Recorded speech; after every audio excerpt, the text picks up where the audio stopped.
Heredé $52 millones tras la muerte de mi marido. No se lo conté a nadie, y menos mal. Exactamente una semana después de la boda de mi hijo, ella apareció con un notario y unos papeles en blanco, pidiéndome que los firmara. Creía que era una vieja sin recursos. Me limité a sonreír. La dejé vivir en su engaño. ¿Por qué sigue aquí?, preguntó con hastío. Nos chupa la energía como un parásito. Que la ingresen en una residencia, o mejor aún, que la encierren. Me congelé en el pasillo. Todavía tenía las manos húmedas de la toalla que acababa de colgar en el baño. No sabían que estaba escuchando. Nunca lo supieron. Y sin embargo, sus palabras me atravesaron más que el frío del suelo bajo mis pies descalzos. Podría haberme marchado. Anne podría haber fingido, como hice tantas veces con cada desprecio, cada mirada condescendiente. Pero esta vez, algo se quebró. En mí ahí me llamo Rebecca, tengo 78 años, soy viuda, madre, y durante casi medio siglo, fui esposa. Cocinaba 3 veces al día, pagaba las facturas religiosamente, y crié a un hijo llamado Tomás, que se dormía sobre mi pecho mientras yo le tarareaba viejos vinilos de jazz. Me traía dientes de león desde el colegio como si fueran tesoros. Ahora, ni un vaso de agua me acercaba, si no era ella quien se lo ordenaba. Ella, Lydia, mi nuera. Desde que Harold, mi marido, murió, la casa quedó envuelta en un silencio insoportable. Fueron 48 años juntos. El cáncer se lo llevó en cuestión de semanas, con una crueldad que no permitió despedidas. Permanecí en aquella casa 6 meses más. Sacudía el polvo de sus zapatillas. Preparaba su sopa preferida como si él fuese a volver. Y le servía 2 tazas de té, por inercia, por necesidad. Un día, Tomás vino a ver. Mamá, no deberías estar sola. Vente con nosotros una temporada. En aquel momento, sonó a ternura. Lydia me recibió con una sonrisa tan ensayada que me dolió el alma. Por supuesto, Rebecca, dijo, apretándome las manos como si fuese una figurita de porcelana. Será un honor tenerte con nosotros. Me preparó una infusión de menta, me colocó un cojín extra para la espalda, y como guinda, puso una foto de Harold en la estantería del salón. Lloré esa noche, convencida de que mi hijo había elegido a una buena mujer. ¡Qué ingenua fui! La amabilidad no soporta el paso del tiempo si no es genuina. Pronto comenzaron los detalles. Mis botes de té en el estante más alto del armario, fuera de mi alcance. Estamos reorganizando un poco, dijo con una sonrisa de catálogo. Luego me preguntó si podía pasar la aspiradora por las tardes, ya que ellos trabajaban y no daban abasto. Naturalmente, accedí. También me encargaba de doblar la colada, porque, según Lily, tener a alguien de limpieza no compensa. Cocinaba cada noche en Thomas, a veces murmuraba un gracias. Otras veces, ni eso. En una mañana, al abrir la nevera, escuché un pitido seco. Habían activado el bloqueo infantil. Lily soltó una risita. ¡Ay, qué tontería! Es por el sistema de control de calorías, dijo con tono despreocupado. Pero la vi lanzarle una mirada a Thomas, y él, cobarde, bajó la vista al móvil fingiendo concentración. A partir de ese día, escondía galletas en el cajón de mi mesilla en el té. Algunas mañanas, tenía un regusto extraño. Una vez, me desperté, en el sofá, mareada, con la lengua seca y la cabeza dándome vueltas. No recordaba haberme tumbado. La pregunté a Lily, y me contestó con dulzura fingida. «Ay, mujer, te habrás quedado dormida. Estas cosas pasan a tu edad». Su voz era melosa, pero sus ojos tenían filo. Desde entonces, me servía yo el té. La casa fue mutando a mi alrededor, como si yo sobrara. Mi sillón desapareció. Lo vendimos por internet. No pegaba con la decoración, explicó ella sin siquiera mirarme. La foto de Harold desapareció del mueble del salón. El recetario de mi madre se traspapeló en la limpieza de primavera. Nadie me preguntó qué quería conservar. En la mesa, ya no pronunciaban mi nombre. Me ha convertido en un zumbido molesto, como el de un frigorífico viejo. Solo se nota cuando chirría. Aún así, no dije nada. Me repetía que era parte del duelo, que debía adaptarme. Ser paciente, el dolor te vuelve blando, obediente, ciego. Pero esa mañana, cuando escuché su voz decir con hastío, nos drena como una sanguijuela. Algo se rompió dentro de mí. Recuerdo su tono. No fue rabia, fue desdén, como si hablara de una mancha de grasa imposible de quitar. Me asomé con sigilo desde la puerta. Lily estaba en la mesa del comedor, hojeando una revista con páginas brillantes, moviendo sus dedos, con manicura perfecta. Thomas, a su lado, encogido, con cara de quien preferiría estar en cualquier otro sitio. «¿De verdad, Thomas?», dijo ella, golpeando la taza con la uña. Imperturbable, tu madre no aporta absolutamente nada. Solo duerme, come y deambula como un espectro. Esto no es una residencia geriátrica, Thomas. Es nuestro hogar, nuestra vida. Queremos formar una familia. Y para eso, necesitamos espacio. No podemos traer un hijo al mundo con esa sombra vagando por la casa. Ann Thomas dejó escapar un suspiro, largo y resignado. Pero no dijo que no. Va a negarse. Murmuró sin convicción. No lo hará. Le aseguró Lelis con una frialdad que me heló la sangre. Está demasiado agotada para resistirse. Solo necesitamos un informe médico. Cualquier papel que certifique que ya no está capacitada. Total, ya tiene medio pie en el otro lado. La semana pasada la oíste, ¿verdad? Confined. Diciendo cosas sin sentido, Ann no estaba confundida. No lo está. Había estado despierta 36 horas seguidas porque alguien, ella, me había deslizado pastillas para dormir en el té. Me dejaron atontada, con ansiedad, desubicada, y aún así limpié el baño como siempre. Si la evaluación sale favorable, continuó Lelis, implacable, procedemos. Una tutela legal o lo que sea, a su edad, será un trámite rápido. Ann Thomas se llevó la mano a la cabeza, rascando el poco cabello que le quedaba. No lo sé, Lelis, sigue siendo mi madre. Ella se acercó y le habló en voz baja, pero con un filo que cortaba el aire. Ya no es tu madre, es un estorbo. Mírala bien, habla sola. Olvida lo que dice. Apenas puede moverse. Está más allá que acá. Why you know, P. Dejar que nos arrastre con ella. Ann fue en ese instante cuando retrocedí. Despacio, como si cada paso doliera más que el anterior. Sentía el corazón retumbarme en los oídos. Ann volví a mi cuarto de invitado sin hacer ruido. Me senté en el borde de la cama, las manos temblorosas, la mente girando como un carrusel sin freno. No solo querían que me marchara, no. Querían inhabilitarme. Querían declararme incompetente, insertarme en algún sitio como si fuera un mueble viejo del que ya no sabían qué hacer. ¿Para qué?, me pregunté. ¿Qué pretendían controlar? Pensaban que no tenía nada, que era una anciana inútil y arruinada. Muy bien en que sigan creyendo eso. Se interesaron por lo que dejó Harold. Nunca repararon en que jamás toqué el dinero de nuestra cuenta conjunta. Nunca les llamó la atención el cajón cerrado con llave de mi mesita de noche, aquel donde guardé la última voluntad de Harold en testamento que me nombraba única heredera de sus activos en 5.20.0 euros en propiedades e inversiones. Todo vendido en silencio el año antes de que muriera Ann. Y ellos nunca lo supieron, nunca, jamás. Se dignaron a preguntar a Ann. Y entonces cometieron el error que lo cambió todo. Creyeron que estaba vencida, que ya no tenía con qué responderles. Pero se equivocaron. Guardaba un as bajo la manga, algo que habían olvidado.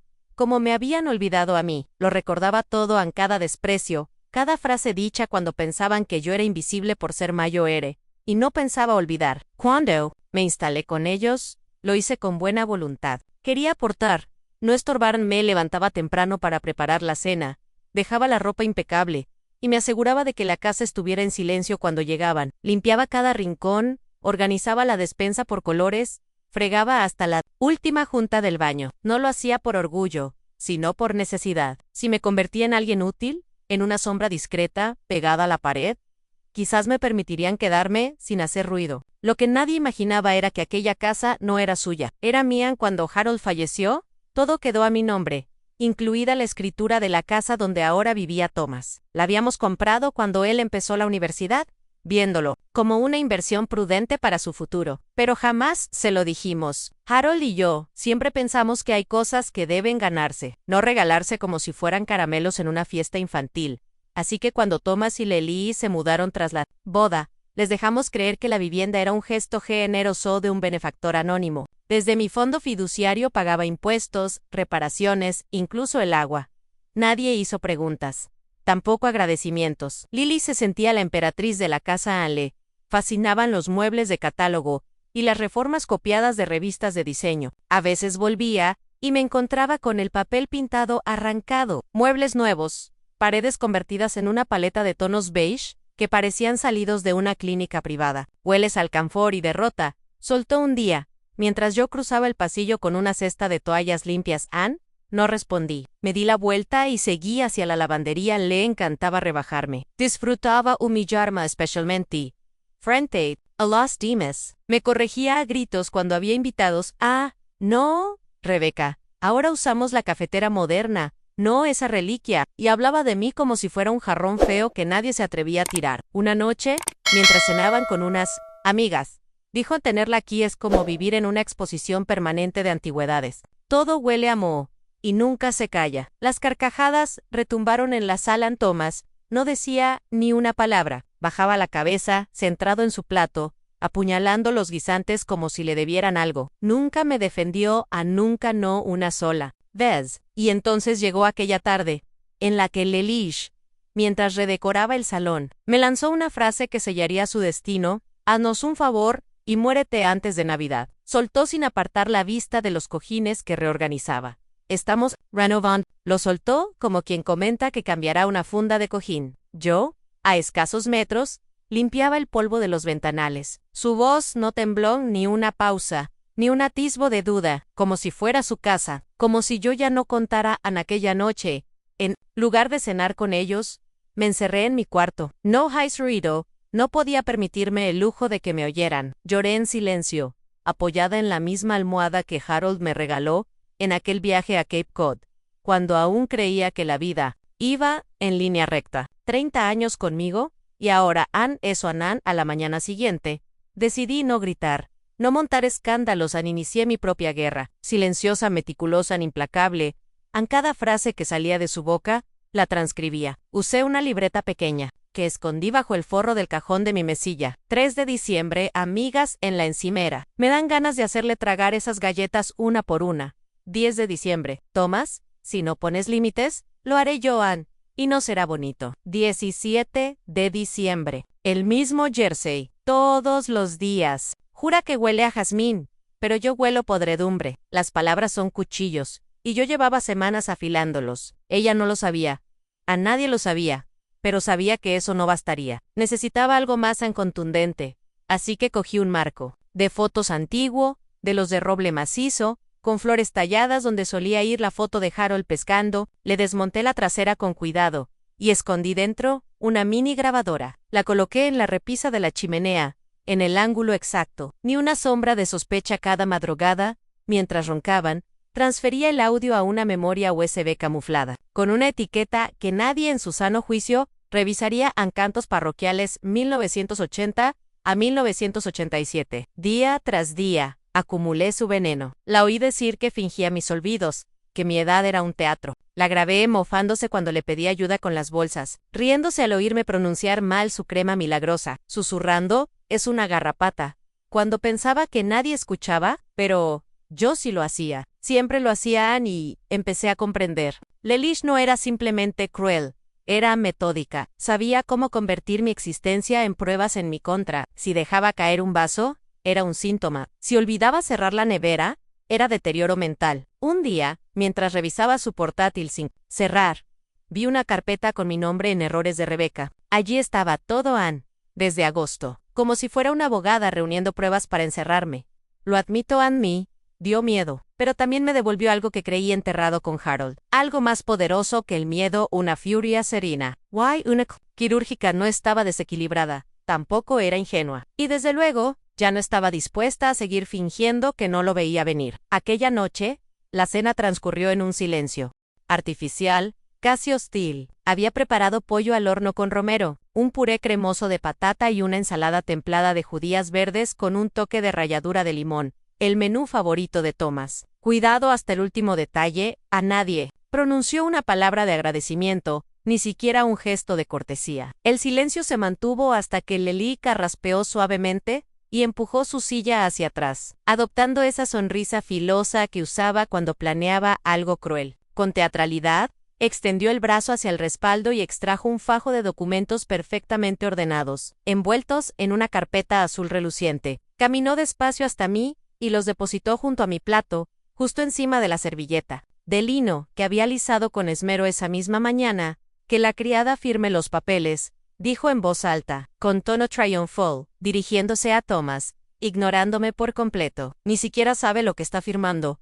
Miré la carpeta sin tocarla. Thomas evitó mi mirada y fijó los ojos en su copa, como si el fondo del vaso pudiera ofrecerle alguna escapatoria. El silencio pesó. Tomé mis gafas de lectura, aunque hacía meses que no las necesitaba para ese tipo de letra, más como un gesto calculado que por necesidad. Necesitaba retrasar el momento, contener el leve temblor que empezaba a traicionarme en el corazón. Me retumbaba en el pecho, seco y firme como un tambor de guerra. Thomas, callado, mantenía la vista baja, ausente, sin siquiera fingir una mínima objeción. Abrí la carpeta con lentitud medida, como quien desactiva una bomba en hoja tras hoja repleta de jerga legal. Párrafos interminables en letra microscópica. Términos como poder notarial, permanente, renuncia de derechos o transferencia de activos a no era una simple reordenación patrimonial, como querían hacerme creer. Llevaba décadas leyendo documentos como ese, y sabía perfectamente cuando un papel escondía una traición. Intentaban borrarme con tinta legal. Mientras tanto,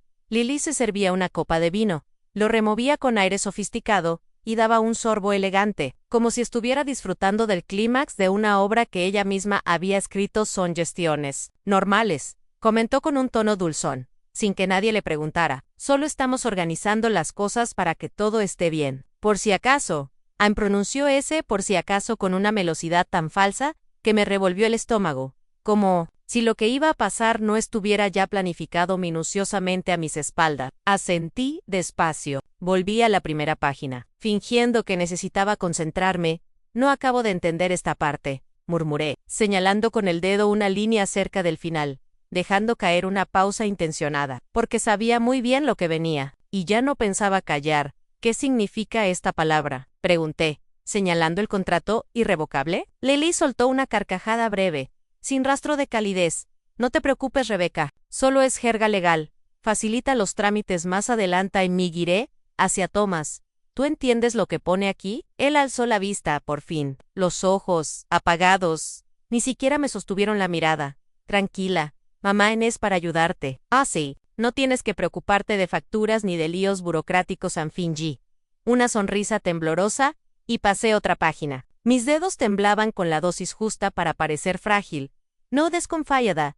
¿Debería consultar esto con un abogado? Lily tensó los hombros. De inmediato. No hace falta. Ya lo hemos revisado con un profesional. Está todo correcto. Queremos simplificarlo todo. Por tu bien, Henry. Suave, casi resignada, claro. Tiene sentido. Ya no soy tan rápida como antes. A la mentira resbaló de mis labios como si fuera verdad, y ambos se la tragaron sin rechistar. Estaban convencidos de que firmaría allí mismo, que cogería la pluma, y le cedería lo poco que, según ellos, me cuidaba. En lugar de eso continué hojeando despacio, asentía de vez en cuando, ganando minutos preciosos. Pedí que me explicasen 3 cláusulas más. Fingí no comprender del todo. Busqué un vaso de agua. Pregunté si ya era tarde para tomar mis pastillas de la noche. Estaba alargando el momento, pero dentro de mí, algo oscuro, afilado y viejo, como la piedra, empezó a crecer. Pensaban que era torpe, senil, débil, que no entendía lo que estaban maquinando. Pero no era ninguna de esas cosas. Solo era silenciosa. Y estar callada no significa estar ciega. Aquella noche, tumbada en la cama, me quedé mirando al techo. Las palabras del contrato seguían repicando en mi cabeza. Si lo firmaba, les daba vía libre para vender mi casa, vaciar mis cuentas y encerrarme en cualquier residencia cuando les viniera en gana.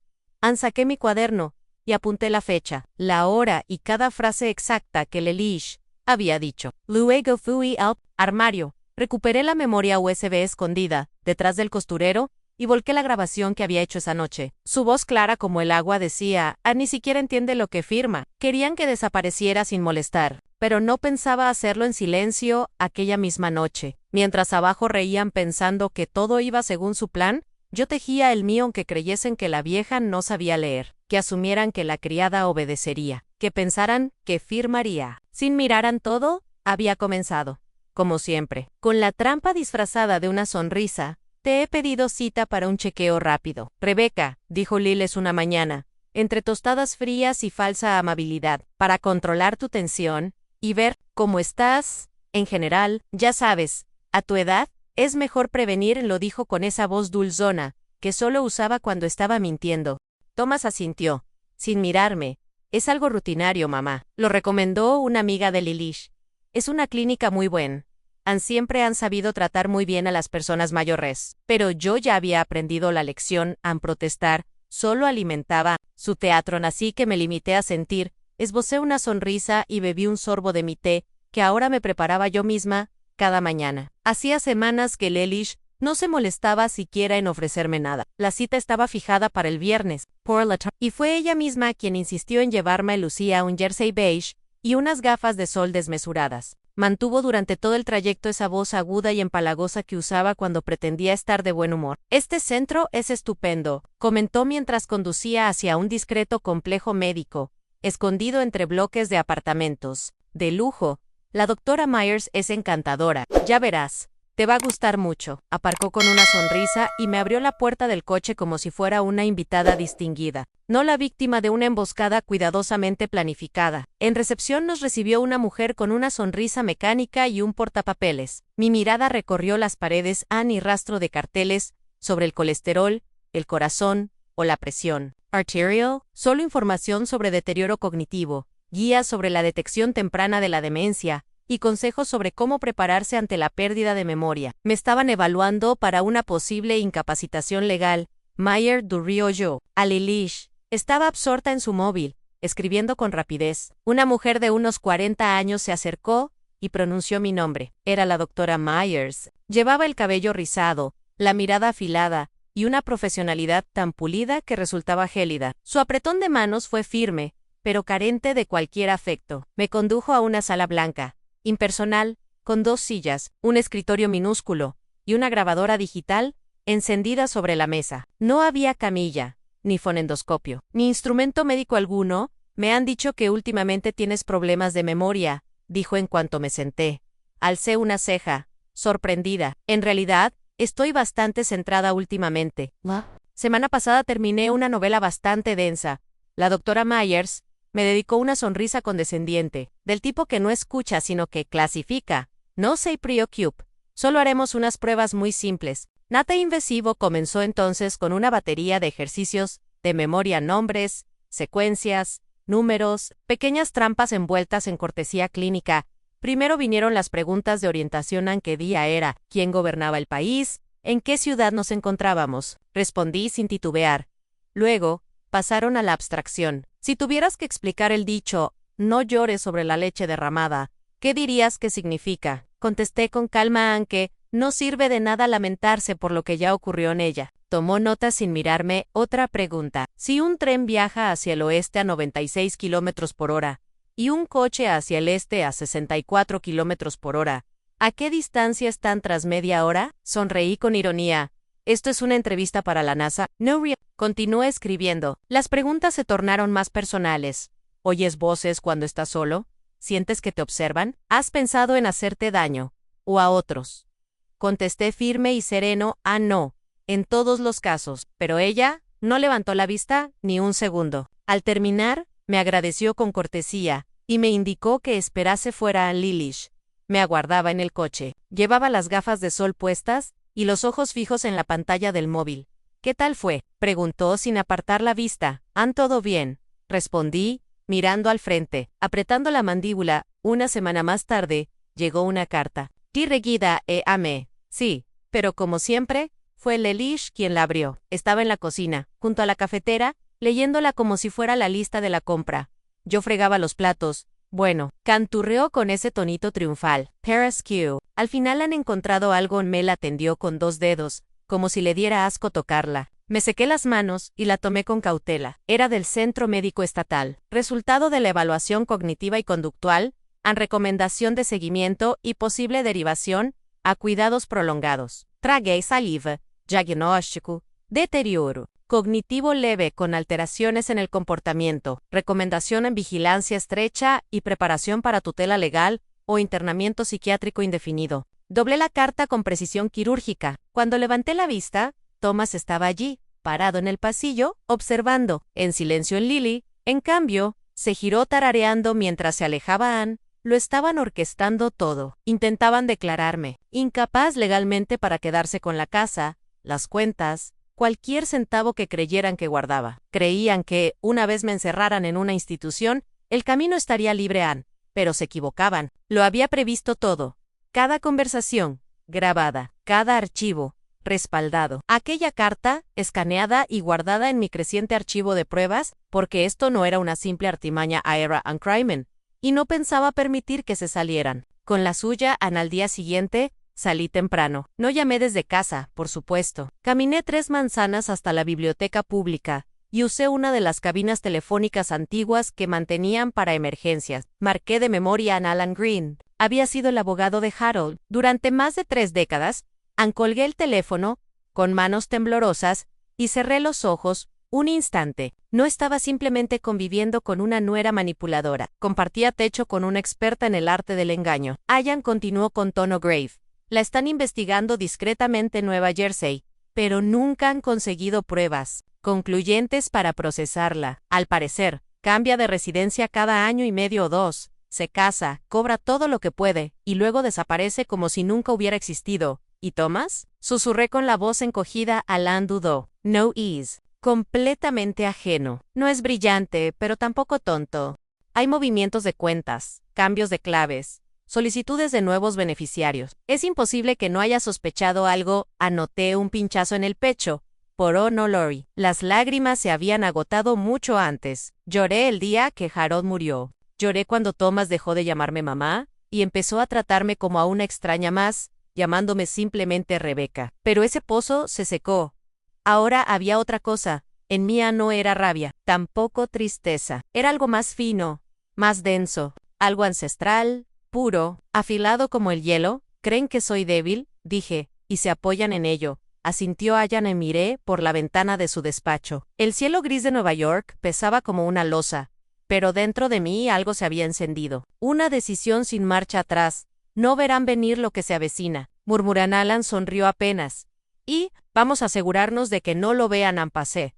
Las semanas siguientes, representando el papel de mi vida. Fingí desvanecerme poco a poco. Caminaba más lento, fingía confusión, dejé la nevera abierta, cambié el azúcar por sal, repetía preguntas como si mi mente se disolviera. ¿Lilish? Estaba encantada. Brillaba de satisfacción. Está empeorando, susurró una noche, sabiendo perfectamente que yo escuchaba. Te dije que lo estábamos haciendo bien en Thomas. Asintió. Me miró brevemente y desvió la vista con la culpa dibujada en el rostro. Parecía un niño que había dejado caer algo importante en medio de la calle, y no se atrevía a correr a por ello. Ellos pensaban que me desmoronaba, pero en realidad me estaba armando. Aún conservaba aquellos documentos que me entregaron la primera vez.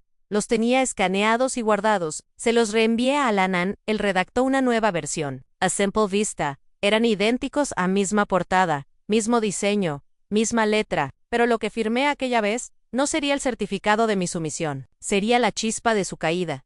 El contenido real era demoledor en una declaración jurada, firmada bajo pena de perjurio, en la que detallaba fraudes financieros, coacción a una anciana, manipulación de identidad y conspiración para explotar a un adulto vulnerable. Alan había conseguido incluso un notario para que participara en la representación. Yo solo tenía que hacerme la tonta, y firmaran. El día llegó como un eclipse.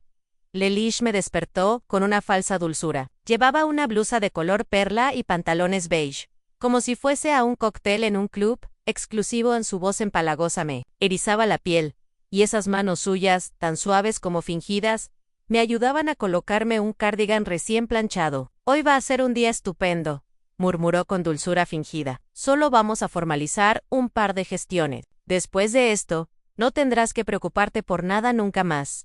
Thomas, sentado al borde de la mesa de la cocina, parecía un fantasma inmóvil, con el rostro ceniciento. El notario, un tal Jacob, joven y de modales impecables, llegó puntual a las 9 en punto. Se acomodó en el comedor y, con meticulosidad, abrió una carpeta con sello oficial, un portapapeles de cuero y una libreta de apuntes a Lily. Organizó los documentos con la destreza de una azafata, sirviendo entremeses. Esta es la versión definitiva, anunció, empujando suavemente las hojas hacia mí. Solo tienes que firmar aquí y aquí. A nada complicado. Parpadeé con calma mientras me ajustaba las gafas. ¿Y esto qué es exactamente?, pregunté. Ella se inclinó con una sonrisa profesional. Solo nos das autorización para ayudarte a gestionar la casa, las cuentas, tus cosas del día a día, las medicinas, las facturas. Ana Olivia Perra, TI, es lo mejor. Jacob carraspeó antes de intervenir. Señora Reynolds, ¿Firma usted estos documentos por voluntad propia? Asentí lentamente. ¿Comprende lo que significan exactamente? Le dediqué una sonrisa tenue. Sí, lo entiendo. Perfectamente. Lily sonrió con una confianza casi insultante. Thomas, sin embargo, seguía mudo a mis manos. Temblaban, no de nervios, sino por la exactitud del momento. Cogí el bolígrafo como quien recoge una daga. Fui pasando las hojas hasta la última y estampé mi firma con precisión quirúrgica. Rebecca N. Reynolds. Como me indicó Alan and Jacob, selló el documento con un golpe seco. Perfecto, dijo Lelich, soltando por fin un suspiro triunfal. Ya está todo. Se volvió hacia Thomas con un tono de alivio forzado. Tudio terminaron. Me levanté despacio. ¿Me voy a mi habitación? Necesito de conocer. Dije, sin mirar a nadie ni. Me alejé sin prisas, con la espalda recta y la serenidad de quien ha esperado demasiado tiempo para ese instante. 3 horas después, Allan lo entregó todo. No en el juzgado de familia non, fue directo a la Fiscalía de Protección de Personas Mayores y a la Unidad de Delitos Financieros del Estado. Llevó cada prueba en grabaciones ocultas, fotografías nítidas, transcripciones completas, historiales de propiedades, el informe policial de Lily, los certificados de matrimonio con nombres falsos, las defunciones misteriosas de sus maridos anteriores, todo, incluso una declaración jurada del notario con mi testimonio sobre el alcance de la estafa. No hizo falta alzar la voz. Teníamos el rompecabezas completo, encajado pieza a pieza. Yo nunca fui la ingenua de esta historia. Solo en silencio, hasta que llegó la hora exacta de hablar. Entre entonces hizo. Exactamente 7 días después de firmar los documentos, mis documentos, aunque ella creyera lo contrario, estalló el escándalo. Lily eligió un vestido rosa empolvado, casi ingenuo. Para la ocasión, se había rizado el cabello con esmero, en bucles tan artificiales como su sonrisa. Llevaba un pintalabios coral que pretendía dulzura. Parecía una mujer incapaz de levantar la voz o de cerrar una puerta con rabia a una de esas mujeres a las que los hijos regalan flores por puro amor. Aunque no tenga hijos, claro, aquel día era la reunión anual de la Asociación de Padres del colegio, celebrada en un gimnasio modesto a escasas calles de nuestra antigua casa. Lilish había sido invitada a dar un breve discurso de 5 minutos, justo antes de la votación al Premio Madre del Año, un galardón que el distrito otorgaba para premiar la excelencia maternal y el compromiso con la comunidad. Imagino que creyó que su desfile triunfal estaba por comenzar. Thomas, por supuesto, la acompañó. Él vestía una chaqueta azul marino, impecable, y la mirada perdida de quien ya no sabe dónde está el norte. Yo los observaba desde la otra acera, oculto en el asiento trasero del viejo sedán de Allen, con una gabardina gris gastada y un sombrero de ala ancha. A nadie me vio. Nunca lo hacen si no lo permito. Dentro del gimnasio. Las sillas plegables se alineaban con una precisión casi militar. Habían montado un escenario improvisado. Las madres de la MPA se afanaban entre pancartas y etiquetas escritas a mano. Lilis tomó el micrófono con la elegancia de quien se sabe. En la cima su sonrisa era la de una reina de primavera en procesión de Pascua. Y entonces, las puertas se abrieron. Primero entraron 2 hombres con trajes oscuros, serios. Detrás de ellos, varios agentes uniformados. El aire se volvió denso. Silencio total. Se escucharon unos pocos jadeos ahogados. Una silla crujió al ser apartada con brusquedad. Una madre se agarró a su collar de perlas, como si estuviera en medio de una escena de cine. La agente de Mayo R. Rango alzó la voz. Lily Howard, queda usted detenida por suplantación de identidad, conspiración para cometer abuso contra personas mayores, tentativa de estafa financiera y fraude de seguros a nivel interestatal. Lily parpadeó. Una vez en luego otra, el color se le fue del rostro. Debe de ser un error, tartamudeó, la voz apenas audible. Thomas seguía inmóvil a su lado. Abrió la boca, pero no salió sonido alguno. Los agentes se aproximaron, le leyeron sus derechos y le esposaron con firmeza las muñecas. El ref de la placa policial brilló. Las cámaras empezaron a disparar. Alguien grababa con el móvil. La imagen pública de Lilies se deshacía a pasos agigantados en el exterior.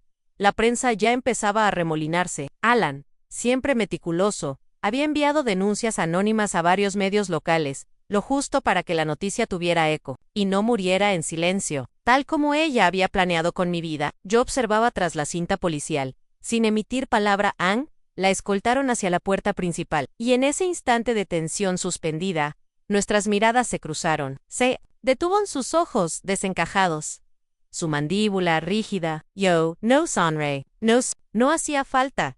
La observé tal y como ella solía observarme cuando pasaba demasiado tiempo en la cocina, o me extendía más de la cuenta en el salón, solo que ahora, aquel espacio era enteramente mío. Fue ella quien apartó la mirada primero. Thomas, segundos después, se giró, me vio, dio un paso hacia adelante, lo uno y se detuvo. Durante unos segundos eternos, nos sostuvimos la mirada. Madre e hijo pero la distancia que nos separaba era mayor que el estruendo de las sirenas que resonaban en la calle. Abrió la boca. Me di media vuelta y me marché sin decir una palabra. Una semana después del arresto, cerré un sobre blanco, escribí su nombre con una caligrafía meticulosa y lo dejé en el buzón del café de la esquina. Sin remitente. Solo verdad en dentro había una sola hoja y un billete nuevo de $1. El papel llevaba mi firma, notariada, irrevocable. Anulaba su condición de heredero, su poder para decidir por mí, todo aquello que pensaba que estaba absorbiendo, silenciosamente junto a una mujer como Leles. Sobre el billete, escribí con tinta firme: por tu silencio, esto es todo lo que recibirás. No esperaba que respondiera, pero 3 días después, llamaron a mi puerta. Dejé que sonara 2 veces. Auntie's Day. Thomas estaba allí, con el mismo blazer que había llevado a la reunión de la MPA, ahora arrugado, y con una mancha oscura de algún derrame, el pelo desordenado, los ojos inflamados. Parecía un crío otra vez, uno que se había perdido y por fin entendía que el mundo no iba a esperarlo. En su mano, sostenía el sobre. Mamá susurró. Por favor, no respondí. Avanzó un paso. No sabía que era tan grave. Quiero decir, no sabía de lo que ella era capaz. Pensé que solo te ayudábamos. Me dijo que estabas enferma, que te ibas apagando. Me apoyé con calma, en el marco de la puerta. Nos dijo que solo intentábamos protegerte, insistió, que hacíamos lo correcto. Su voz tembló, y la creí. Entonces lo miré, no como a un hijo, no como al niño que solía dibujar robots en mis listas de la compra, o dormía con la cabeza en mi hombro durante los viajes largos. Lo miré como al hombre en el que se había convertido, en cómodo con la crueldad, voluntariamente ciego, pasivo. Un hombre al que no le importaba la verdad si ésta no venía con sábanas limpias y una madre callada. La creíste porque era más fácil que creerme a mí, dije. Por fin, porque yo no grité, porque no supliqué. Tenía miedo, susurró él. Ella dijo que si no lo hacíamos, se marcharía. Y pensé que lo perdería todo. Has perdido mucho más de lo que crees, contesté. Dio un paso más, y entonces cayó. De rodillas. No fue un gesto teatral. No hubo gritos, ni lágrimas, ni manos golpeando el suelo. Solo un colapso silencioso, como si algo dentro de él, por fin, se hubiera rendido. Por favor, musitó. Por favor, no me hagas esto. Eres lo único que me queda. Me quedé allí, inmóvil, durante un largo instante. Luego, di un paso atrás. Y cerré la puerta. No cerré la puerta de golpe, ni siquiera la atranqué. La empujé suavemente, hasta que encajó en su sitio, como quien pone el punto final a una frase que llevaba años escribiendo en silencio. Aquella noche empaqueté lo esencial en 2 maletas, una pequeña mochila de mano, y un pasaporte que llevaba 15 años esperando a ser usado. Alan lo había organizado todo con una precisión que me conmovió. En vuelos, hospedaje, transporte. Se ofreció a venir conmigo, pero le dije que no. No necesitaba su mano en ese momento. Necesitaba ver mi reflejo sin interferencias. El aire de la mañana era fresco cuando salí a la calle a esperar el coche. La ciudad rugía, impasible y ajena. Pero dentro de mí, por primera vez en mucho tiempo, no había ruido. No dejé notas ni mensajes. Tampoco me despedí. En el aeropuerto, entregué mi billete a una empleada que me sonrió con cortesía, sin imaginar que llevaba una vida entera comprimida en el pecho. El vuelo fue largo, silencioso. No pegué ojo. Cuando aterrizamos en Venecia, el sol acariciaba el canal como si la ciudad me susurrara que ya era hora de despertar. Cruise la terminal. Aspiré profundamente el olor a sal y piedra húmeda, y sonreí. Pero no era esa sonrisa ensayada con la que solía tapar el dolor. Era otra, una sonrisa auténtica, que nace hondo, como si cada músculo de tu rostro recordara quién fuiste antes de que te obligaran a olvidarte. Subí a un taxi acuático, y me dirigí a una pequeña pensión cerca del puente de Real Tomí. Habitación era modesta, pero perfectas sábanas blancas, ventanas con arcos, y un pequeño balcón que daba al canal. Esa noche, me senté con una copa de vino a ver cómo el cielo cambiaba de naranja encendido a violeta suave, Nadie me pidió la cena. Nadie me hizo firmar papeles. Nadie criticó mi ropa, mi olor, ni mi existencia. Era mía enteramente, mía libre. De verdad libre. Pence and Herald, en sus bromas sobre retirarnos en Italia, solía decir, cuando no le importemos a nadie, nos esconderemos en algún rincón del mundo y viviremos como reyes anónimos. Al viento lo hicimos. Amor lo hice. Por los 2 al día siguiente, fui al mercadillo y compré un ramo de girasoles. Los coloqué en un jarrón sobre el alféizar y los dejé absorber la luz de la mañana. Escribí una sola frase en mi diario. Fui la sirvienta de todos, menos de mí misma. Hoy, soy la señora de mi vida, y no pienso pedir perdón por ello. Gracias por haber escuchado mi historia. Si tocó alguna fibra de tu alma, si te recordó a esa voz que durante años fue acallada, la de tu madre, tu abuela, o quizás la tuya, entonces entenderás por qué debía contarse, porque a veces, la mujer más callada de la sala es la que conoce la verdad más brutal, y a veces, la que limpiaba la mesa, era la que la sostenía. Esta no es solo mi historia, es la de cada mujer ignorada, disminuida, domesticada, y que un día dijo basta. Si quieres oír más relatos como este, de traición, dignidad, y una venganza sin ruido pero sin retorno, suscríbete a Grammar True Stories. Aquí, quienes fueron silenciadas recuperan la voz. Y recuerda, la justicia no caduca. La sabiduría no grita, observa. Y cuando una abuela decide hablar, el mundo se calla para escuchar. Suscríbete ahora. No dejes que otra verdad vuelva a ser enterrada.